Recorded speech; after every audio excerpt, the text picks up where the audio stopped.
Welcome to today's PAWSCAST. Well, good morning, everyone, and welcome to another special PAWSCAST. I'm Don Swager, your host and director of the Safe Office here at Frostburg State University. Welcome to Season 5, Episode 2. And like he promised, Mr. John Wright is with us again. John, good to see you. Good to see you. Yeah, and this is your new home, the Education and Health Science Building. Correct. And what do we call this room here? This is the Resistance Training Lab. Resistance Training Lab. Okay, so John agreed to give us the tour, work out with us a little bit, answer a few more questions, and hey, we're excited to be here. This is kind of a different thing for us, and I think that our audience is really going to enjoy it. Cool. So what do you have in mind? All right, so what I was thinking was this. I look around campus every day. I'm walking around and I notice that there are some very common things, that common issues that most students and most even faculty members have. And it's endemic in our population. And what it is, it's something that's been referred to as tech neck. I don't know if you've heard of that term before, but yeah, but tech neck it's neck pain, upper back pain, headaches that are related to posture. And you see it every day. Everyone's out on their phone, their head's forward, their shoulders are forward, and they're in this posture.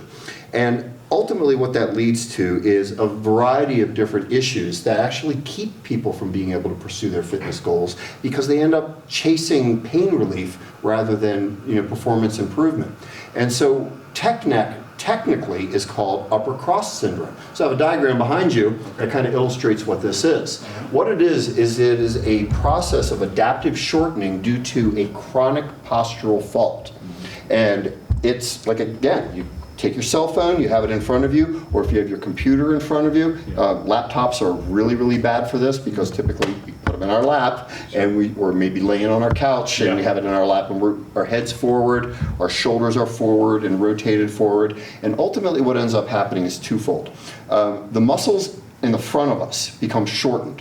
So because they're in a shortened position for a prolonged period of time, over time they undergo what's called adaptive shortening. So these muscles become spastic, they become tight, they become inflexible. But at the same time, the muscles on the opposite side, in the upper back, these posterior chain muscles, as we call it, become weakened through a process called reciprocal inhibition. And it's an easy thing to think about. If you've ever had a calf cramp in the middle of the night, the only way to relieve it is to flex the muscles in the front of your legs and point your toes up. That creates a reciprocal inhibition. And what that is when one muscle's firing, we call it the agonist. The antagonist of the muscle on the opposite side must relax. And it happens at the spinal cord level. Okay. Well, if this happens chronically, what ends up happening, so let's say 8 hours a day, you're on a computer, and then an hour commute each way, your forward posture while driving, and then you're on your phone the rest of the time.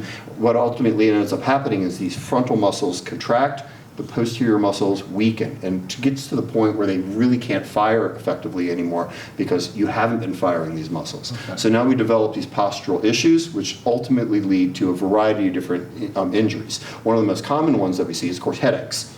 So your head weighs about 10 pounds, and you're trying to hold this 10-pound weight on these 7 Jenga blocks, those vertebrae of your cervical spine. If you're in this posture, it's designed to do that because you have a normal curve to your cervical spine that if your head is sitting directly over top of your shoulders, the curve of that spine does an excellent job keeping everything aligned and it balances that weight perfectly. But unfortunately, if you end up with this forward head posture, all of these muscles back here are struggling to keep that bowling ball of a head of yours on top of those Jenga blocks. And they end up becoming very, very spastic. So the muscles in the front become very tight, the muscles in the back become inhibited, and you have a very difficult time holding that up. And then we see a lot of headaches and neck pain associated with that. In the long term, what can happen is a condition called thoracic outlet syndrome, where spastic muscles on the side of the neck actually contract around the nerves and the vascular structures coming out of your neck down into your arm. This is often misdiagnosed as carpal tunnel syndrome. So I know a lot of people who've had carpal tunnel syndrome surgery got no result, no relief whatsoever. And the reason it wasn't carpal tunnel syndrome, the problem was coming from their neck, and it was because of their posture. Some simple exercises could have prevented that surgery. Now they're permanently disfigured because they had to have a surgery that was unnecessary. Not in all cases. I mean, Right. carpal tunnel syndrome does exist, Sure. but in many cases it does happen. So we end up with these very tight muscles in the neck, leading to head and neck pain, and possibly weakness and numbness and tingling down the arms. A very common thing we see with athletes is right here at the shoulder. Because of that forward shoulder posture, you end up putting your shoulder in a position where the rotator cuff tendon, one in particular called the supraspinatus, and your biceps tendon, your long head of your biceps, they go through a very, very narrow space in your shoulder called the subacromial space. With forward shoulder and internal rotation of the arms, you see this posture all the time, what that ends up doing is closing off that space, chronically compressing the bursa, which is a fluid-filled sac, and those two tendons directly under the bone. In the short term, not a big deal. But if it's chronically in that position, what ends up happening is you get degeneration of the tendon, ultimately tendinosis, or tendinitis, which is inflammation, then tendinosis, which is a degeneration of the tendon. And then when you get to be our age, this is one of the chronic things that we see. It's almost like you can set your watch by it. You reach for something above the fridge, and pop, you feel a pop in your shoulder and you just tore your rotator cuff. Or you try to go out and play catch with the dog and you throw the ball and you tear that rotator cuff because of the degeneration of that tendon. These are all avoidable problems. But the key is to do the exercises for upper cross syndrome, which are very simply lengthen and strengthen. My clients hear me say this a lot. We're going to lengthen and strengthen. We're going to lengthen the tight muscles. These are the tight facilitated muscles. And we're going to strengthen the weak inhibited muscles. So their exercises are fairly simple. They're easy to do, and they can be done very simply with either body weight, which costs nothing, or some very simple bands, which don't cost much at all. Right. And again, I've actually had some of my clients complain to me that their warm-up takes longer than their workout because their warm-up is actually fixing these problems. But before we get into these exercises, I want to jump over to lower cross syndrome. Okay. Now, this is also a major problem that we see.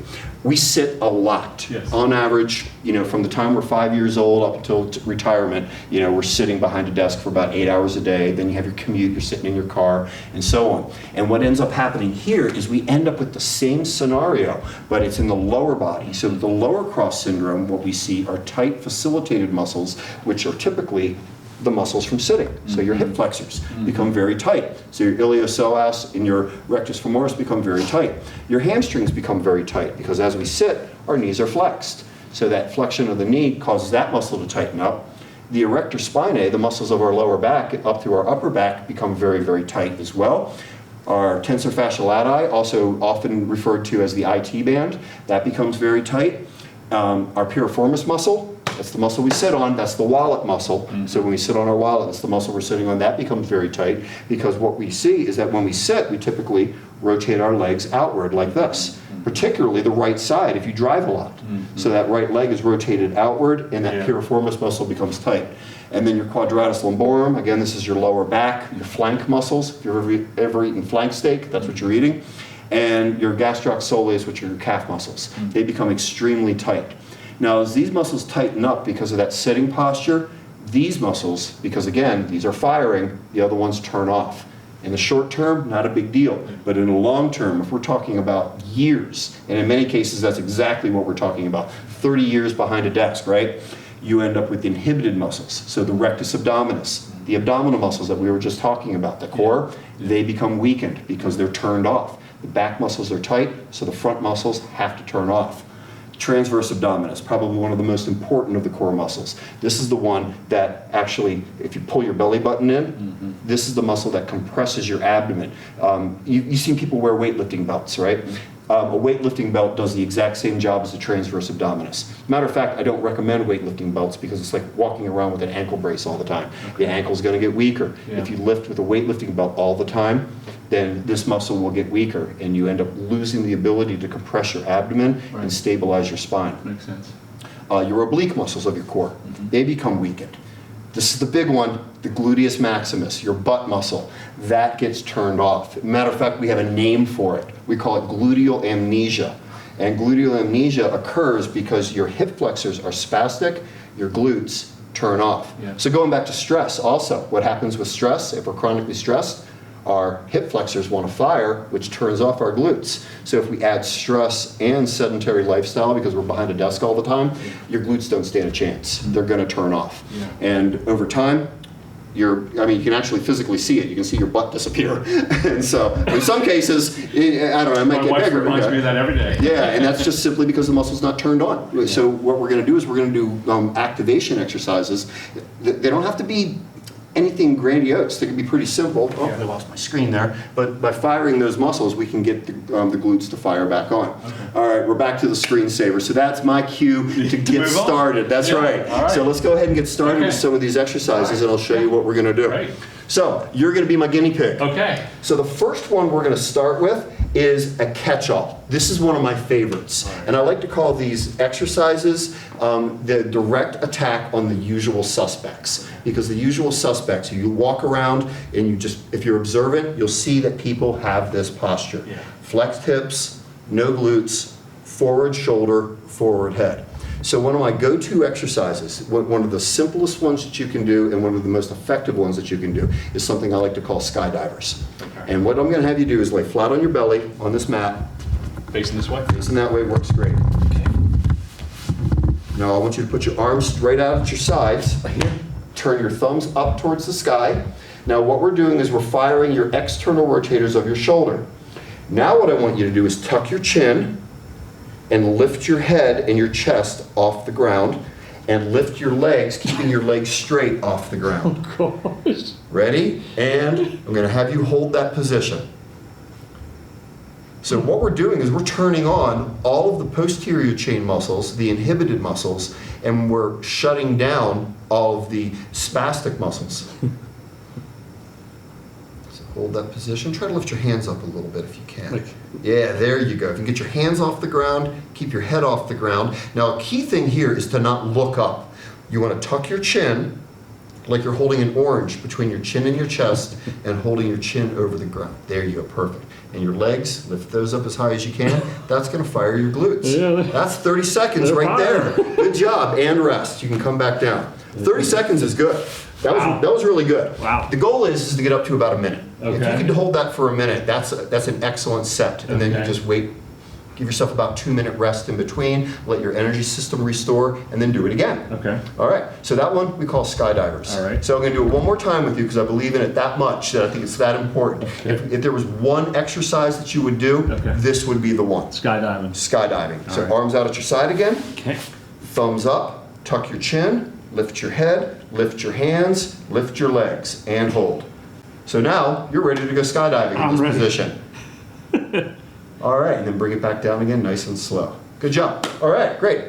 Now, I got you down on the ground. Down on the Rather ground. than doing ground aerobics, we're going to go ahead and we're going to move one exercise right into the next one. Okay. So from here, the next important exercise is the plank. Now, doing a plank, I'm going to start you in the plank position, but I'm not going to recommend everybody start in a plank position because the plank is actually what we would call a level 3 out of 5, a level 3 core exercise. All right. So in a plank position, what you would do, generally we would start you kneeling on your elbows like this. Okay. So we're going to have you, again, tuck your chin, lift your head. You don't want to look up. You just want to tuck your chin and lift your head up. Place your elbows on the ground, and you want to make sure that you have a straight line between your ear, your shoulder, your hip, and your knee. Okay. Okay, you ready? Just come up on your knees. All right. Okay, and you're going to drop your butt down. And go forward a little more. Keep going forward until we have a straight line. There we go. So ear, shoulder, hip, and ideally we get you down to your knees, but you're okay where you're at right now. Okay. Now what I want you to do in this position, I want you to pull your belly button towards your spine. Okay. So kind of like suck it in a little bit. Yeah. Now make sure you're not suck it in your gut. I'm going to talk to you. So, All right. how you doing? Hi, John. You doing great? I'm working up. How was your break? It's excellent. Perfect. Yeah, if you can carry on a conversation, you are pulling your transverse abdominis muscle in, you're contracting it, and Okay. preventing that inhibition. All right. Okay. If you are sucking in, we'll know it, and that's not effectively activating the transverse abdominis. Okay. Okay, good. All right. So from here, what I'm going to do is have you come back down. Okay, so that was a beginner position for a plank. Beginner, okay. We're going to try the more advanced position. All right. For the advanced position, it's very, very simple. Do the exact same thing, but now extend the knees and lift the knees up. All right. Okay, you want to give it a shot? Yes, sir. All right, let's go. Ready? Lift up, drop your butt down just a little bit. Suck your gut in, pull the belly button towards your spine, and hold. This is what we call a low plank. The goal of the low plank is to contract the entire core in a stabilization method. So you're stabilizing, just like that. Good job, good job. Keep the head up a little bit, tuck the chin, tuck the chin. Yeah, everybody who does this wants to drop their head. It's important to keep the head elevated. Okay, bring it on down. Good job. Now there are innumerable advances to this exercise. We can change it by having you go lift one foot at a time, lift one arm at a time to create a torque on the system. We could have you drag weights or use elastic bands to add external resistance. But by and large, this works just fine. This is a plank. This is what your body is meant to do. Your torso is meant to stabilize, and this is the way we practice that movement. Yeah. All right. I have a lower back issue, so should I just do more reps and not as long, or? Maybe start, did that bother you at all to do that? Just a little. A little bit? Okay, maybe a little bit shorter, and then work your way up. Now, we're going to have you flip over, Okay. and we're going to try something else. All right. Okay, this exercise, this is actually a precursor to the plank. So if you are unable to do a plank and hold that position effectively, the first exercise I'm going to have you do is this. We call this the hook lying position. You should put your feet flat, or knees flexed and hips flexed. So bring your knees and hips up, and your feet flat on the ground. There you go, feet about shoulder width apart. And I want you to put your hand right on your belly button. Okay. Now what I want you to do with your hand on your belly button is I want you to pull your belly button towards your spine, and I want you to rock your pelvis back and push against my hand. Make your back flat, and then hold that position, and just hold. Isometrically hold that position. Ideally, we'd hold for anywhere from 5 to 30 seconds. And what we're doing is we're training your transverse abdominis to contract. And relax. Good. I can easily slide my hand out. The moment you relax, your pelvis tilted forward, I can get my hand out. I'll put my hand under there. When you rotate your pelvis back and pull your belly button in, you're stabilizing. No, I got a cramp in my hip right now. A little bit of a cramp? Okay, yeah, we'll go ahead and rest there. Oh, baby.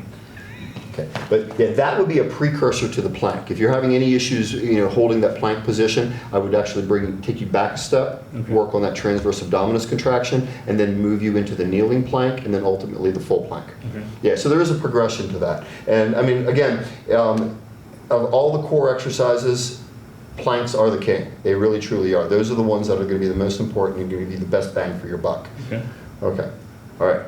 No. Hip flexor relaxing a little bit? Yeah, well, not really, but it's just... Well, this next one just might do it for you. Okay. Okay, so this next exercise I'm going to have you do, we're going to be again in the hook lying position. This is called a pelvic lift. And this is going to fire the glutes. So the way I like to refer to this is what we call glute activation. So this is going to get your gluteus maximus to fire at its maximum amount. Okay. And it's not a hard exercise, but the whole goal of this thing is to get the glutes to fire. Okay. You get turning that switch on. So again, holding the hip flexed. Can I get my head on the mat? Oh yeah, absolutely. Yeah, slide down a little That'll be bit. a little bit better, I think. Okay, cool. Okay. All right. So in that hook lying position, what I'm going to have you do is you are going to pull your belly button in again, and now I want you to press down through your feet and lift your pelvis up. And so we have a straight line between your shoulders, your hips, and your knees. So push down, lift up, lift as high as you can. Try to go a little higher if you can. I'm getting a cramp in my butt. I got a cramp. Little cramp in the hamstring and the glutes. Yeah. Yeah. Yeah, right there. And then you just lower slowly and tap. Yourself down and tap. And go a little faster than that. There you go. And then press down again and lift up. So the goal here is to push through your feet into the ground. That way we know that you're getting your gluteus maximus to activate. And slow. Press down and lift. Come down nice and slow. And lift. This is a great one because it turns the gluteus maximus on, but it also shuts down the iliopsoas, that psoas muscle in the front that is so problematic This muscle becomes spastic, particularly when we're stressed out. Yeah. That muscle spasticity a lot of times pulls our pelvis out of alignment and leads to a lot of back pain. Yeah. So by turning the glutes on and shutting the psoas down, we can alleviate a major cause of back pain. Okay, a couple more.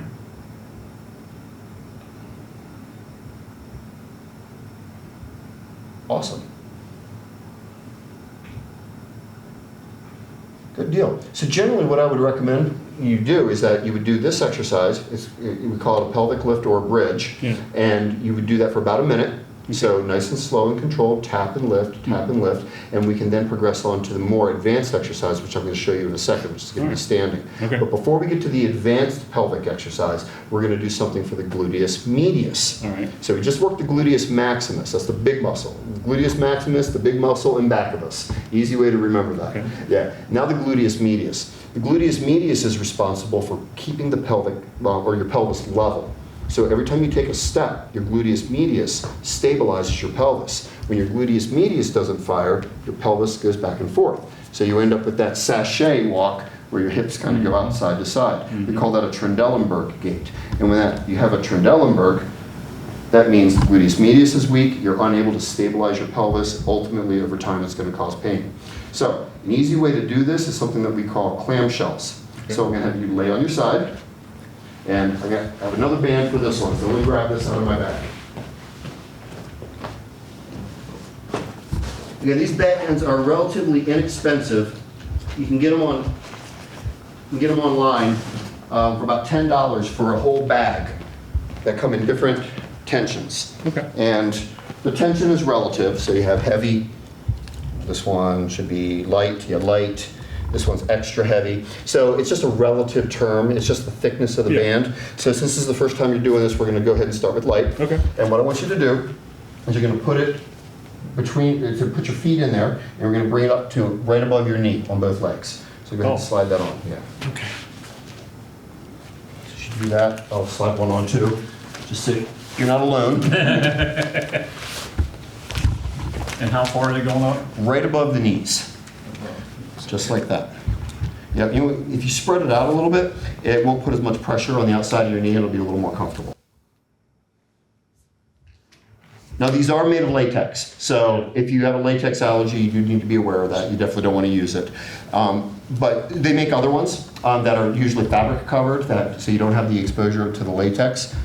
But these are the cheap ones. Okay. So now, what you're going to do, you're going to lay on your side, like this, and you want to take your hips and you want to extend your hips, and keep your knees bent at 90 degrees. So you're going to have a straight line between your shoulder, your hip, and your knee, like this. Just lay your head down and relax, and then what you're going to do is you're going to lift one leg up and come back down.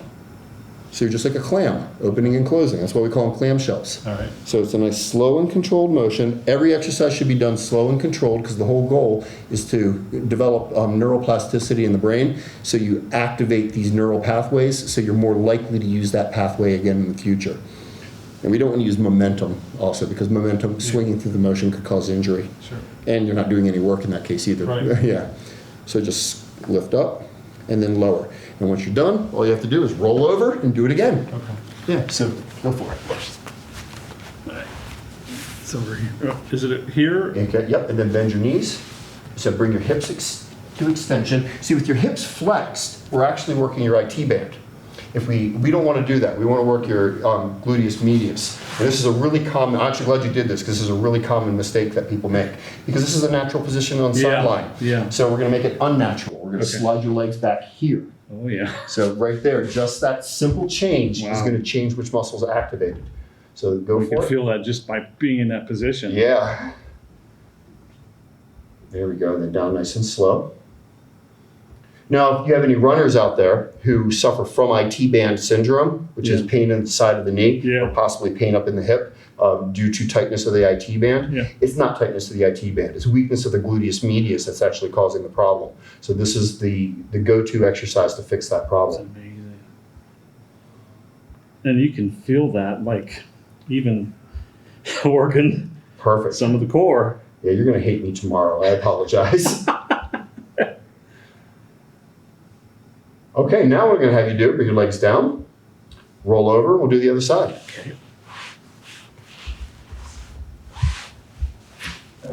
So you gotta go.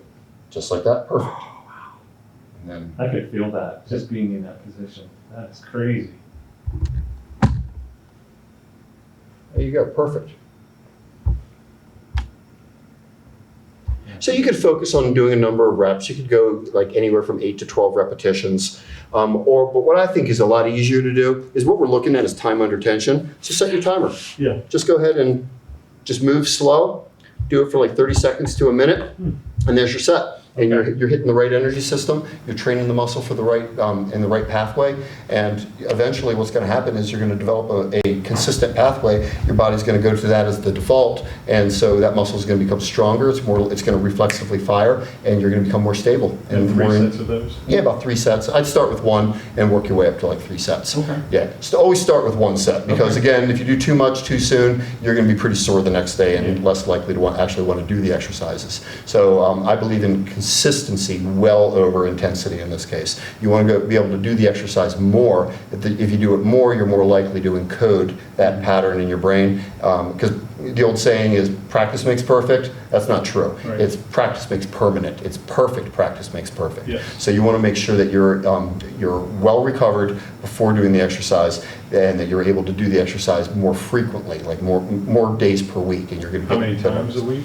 Well, if it's lower intensity, you probably get away every day. As long as it doesn't hurt. If you're experiencing a lot of muscle soreness, you haven't recovered yet, and that's typical for somebody who's beginning. Yeah. You're probably going to get a lot of soreness, and that's okay. That's called delayed onset muscle soreness. It's just a natural occurrence. It's inflammation. Really, just kind of ride it out. It's one of those things you have to suck it up, Yeah. and then the more you do it, the better it gets. You're less as you become more durable, you're less likely to experience that delayed onset muscle soreness until you do something that you're not used to. Yeah, but if you can do it every day, ideally, that's the best thing. Nice. Because again, it's consistency when it comes to strength. Okay. Okay, any questions about that? No, that's good. All right, let's go ahead and we'll take the band off and have you stand up. Now there are a ton of different exercises we can do. I thought we'd just focus on, like I said, the usual suspects. There it is. So the next one I'm going to have you do, this one is called a Palloff hold. Weird name, simple exercise. Okay. It's what we call a counter rotation exercise. Because a lot of times what we see injuries, where injuries occur, is when somebody is doing a rotational movement, like picking something up like this, Yeah. or like, again, like a golf swing. See a lot of back injuries with golf swings. So it's that counter rotation. We want to train your core muscles to resist that rotational moment that's going to cause twisting in your spine. Okay. So, again, inexpensive band. Get them on Amazon. Doesn't cost much at all. All right. Wrap it around something that's not going to move. Okay. Use a doorknob. If you happen to have one of these things, it works perfect. And what I'm going to have you do is place one hand inside of it, Okay. interlock your fingers, pull the band so you have some tension Okay. right to your chest. Okay. You're going to stand with feet about shoulder width apart, All right. pull your belly button in, tuck your chin, and then press it forward. And it's going to want to pull you in this direction, and you have to resist that. You want to stabilize and resist that rotation. All right. So the farther you go out, the harder it's going to pull you in. So if out here actually pulls you in and breaks your form, it's too far. Just start a little bit closer. Okay. All right, let's give that a shot. So place that around your fingers, interlock your fingers, And step out. step right there, engage your core, and then press. Yep, chin in, and perfect, good job. And then come back in, go back out, go back in, good. Go back out. And again, we're looking at 30 seconds to a minute. Right. And then what's happening is this is a fairly advanced version of the exercise, because what's happening is the torque is changing. Even though the greatest amount of resistance is out here when your arms are long and it's less here, your brain has to keep adjusting based on the change in torque. Yeah. There we go. Good. And then once you're done, turn around and do it the other way. Okay.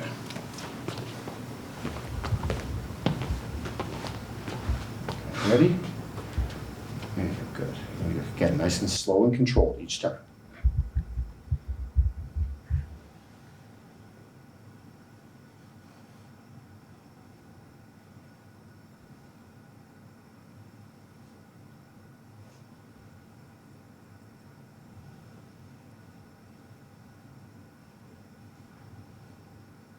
Perfect.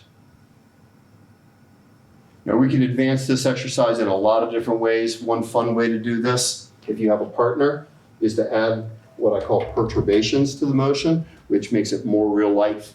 Yeah. So I want you to go ahead and I'm going to have you hold it straight out in front of you this time. So arms straight out. Like here? Oh yeah, just like sorry. that. No, that's fine, because I'm gonna make it really hard for you.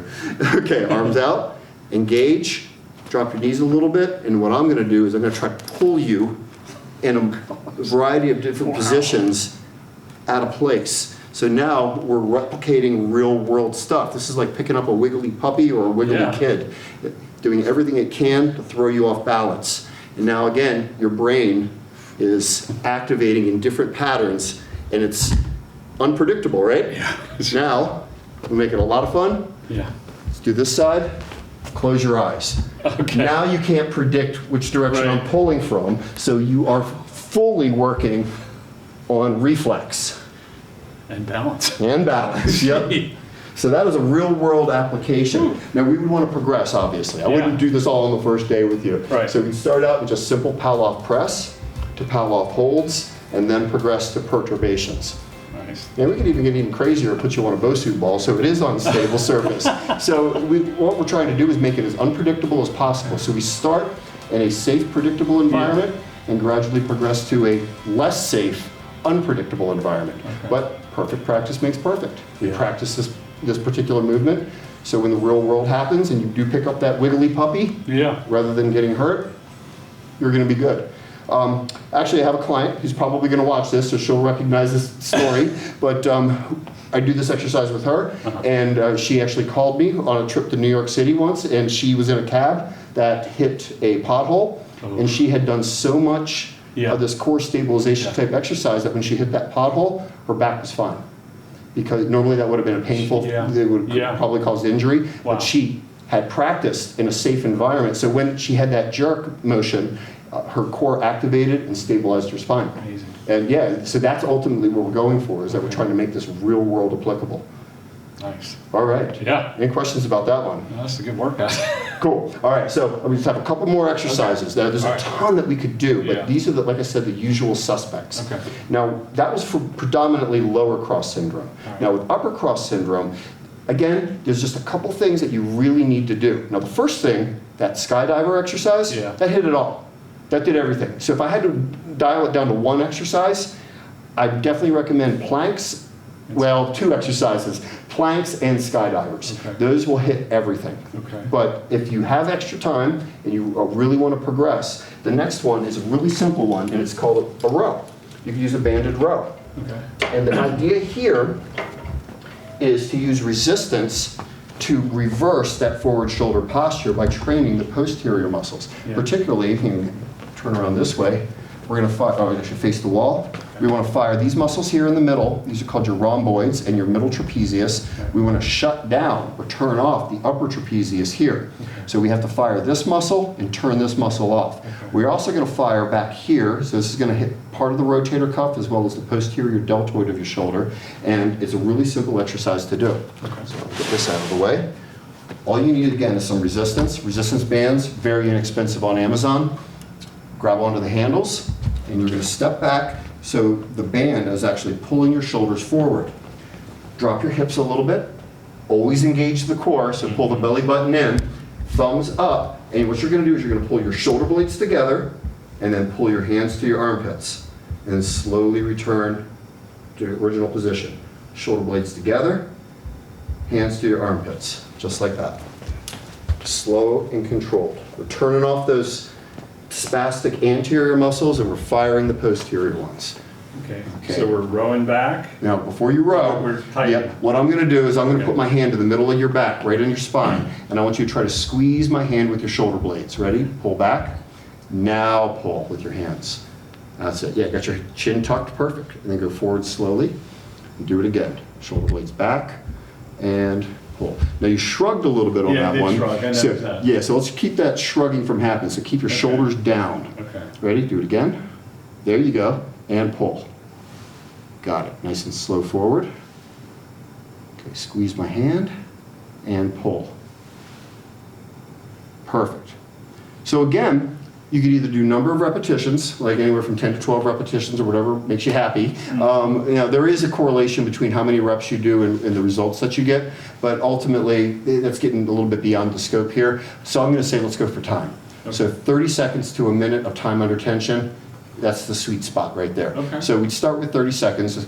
Just get your watch, hit 30 seconds, hit start, and then when it beeps, you're all done. Okay. Yeah, so that's a really simple exercise. It hits like I said, it hits all of that posterior chain, those inhibited muscles that are so important to turn on. Once you turn those on, these muscles in the front that are spastic will relax. Okay. So you're going to notice that you're going to walk with a little more confidence. Yeah. You're going to have that power pose, almost reaction. It becomes automatic. Yeah, you get into that. And we know from your training all about that power pose and how by just assuming a more powerful open posture, anxiety reduces, depressive symptoms reduce, and you feel pretty darn good. Yeah. Might look a little cocky, but that's all right. Yeah.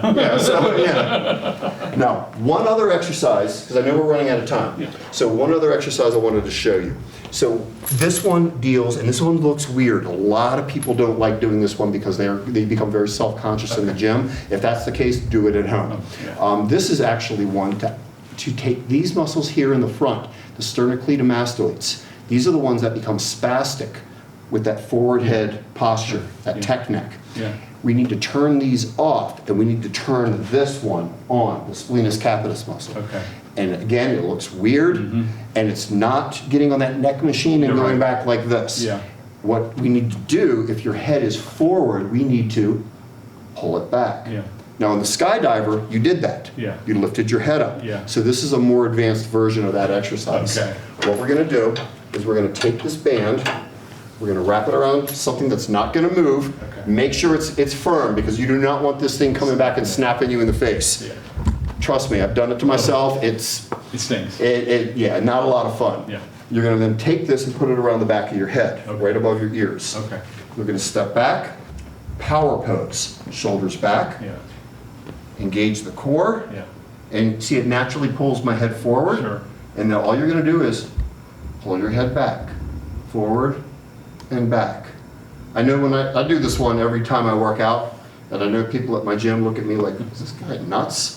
But it's a very effective exercise at reversing the damage that we're doing every single day. Yeah.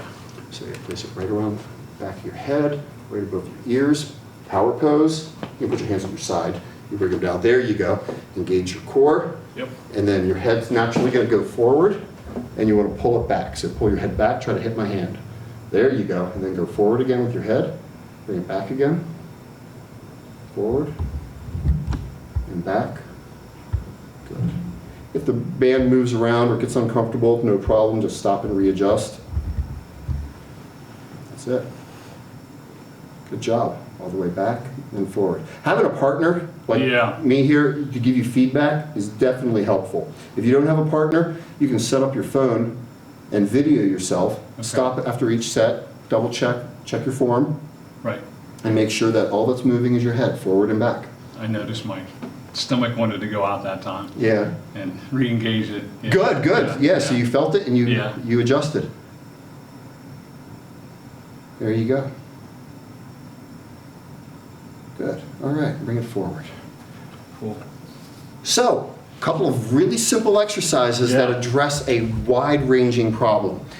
I mean, it is what it is. We live in a society where most of our jobs are sedentary. Sure. We are married to our devices. Yeah. I mean, I catch myself doing it sometimes too, and I'm just like, okay, I got to stop doing that. I got to put that phone away, but I'm not going to. I'm just like everybody else. Yeah. So instead, what I'm going to do is I know I'm doing damage, so I'm going to correct it. Yeah. So that's what we call this, is corrective exercise. Okay. And the corrective exercise can be built into your warm-up for your program. Once you turn these muscles on, if you then get into a regular weight training program, whatever it is that you're trying to accomplish, with your workout, you put yourself in the best possible position, physically and mentally for the rest of that workout. So you're basically reinforcing good habits, so when you do those exercises, you're more likely to do them effectively and without risk of injury.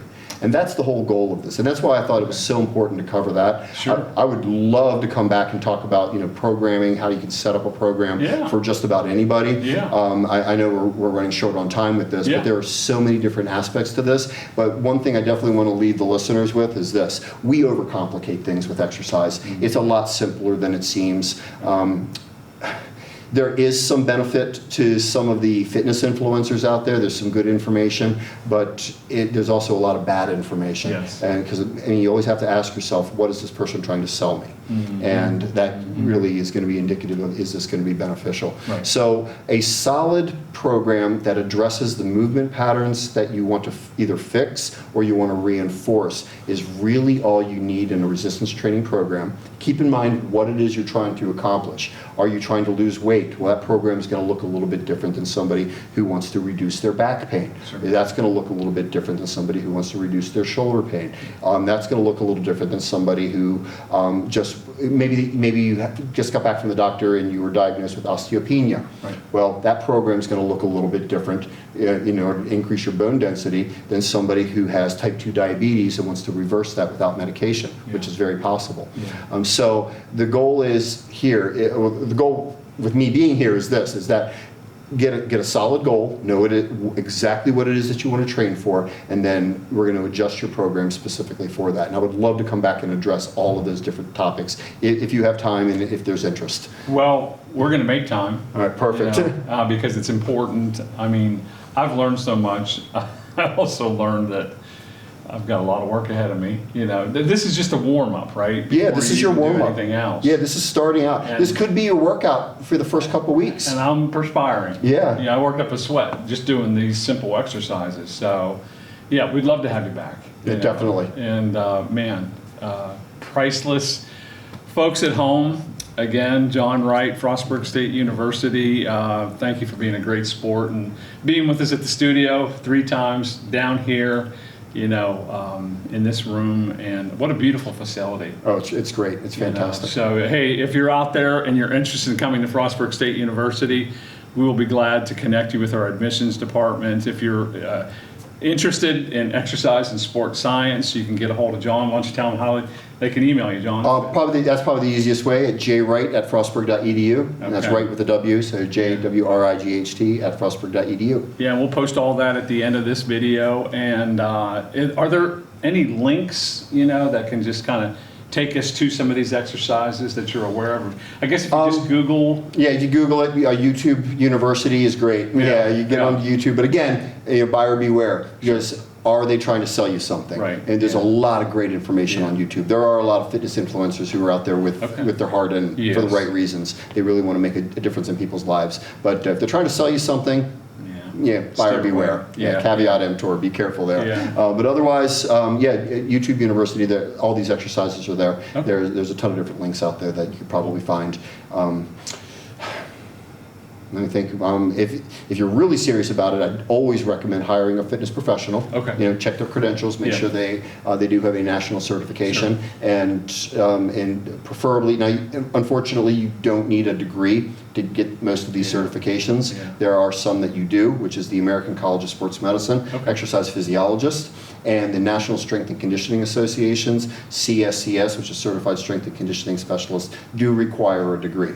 So if you find somebody with those qualifications, you know that they've had the requisite education and they've passed the certification exam. Right. There are some other great ones out there, like the National Academy of Sports Medicine, so the NASM, that's a great certification. You don't need a degree for that one, but that one attracts, it's a rigorous exam, so that one attracts excellent practitioners in the field. So that's another one to look at. All right. Well, that's a wealth of information. Yeah, sure thing. Thanks again for being here. My pleasure. Thanks for offering, because we'll probably take you up on that. Oh, I'm here. Schedule I'm not going sometime in anywhere. the semester. Yeah. So, well, listen, folks, thanks for tuning in. Again, I'm Don Swalger with the Safe Office at Frostburg State University and our special addition to our PAWSCAST. Thanks to John.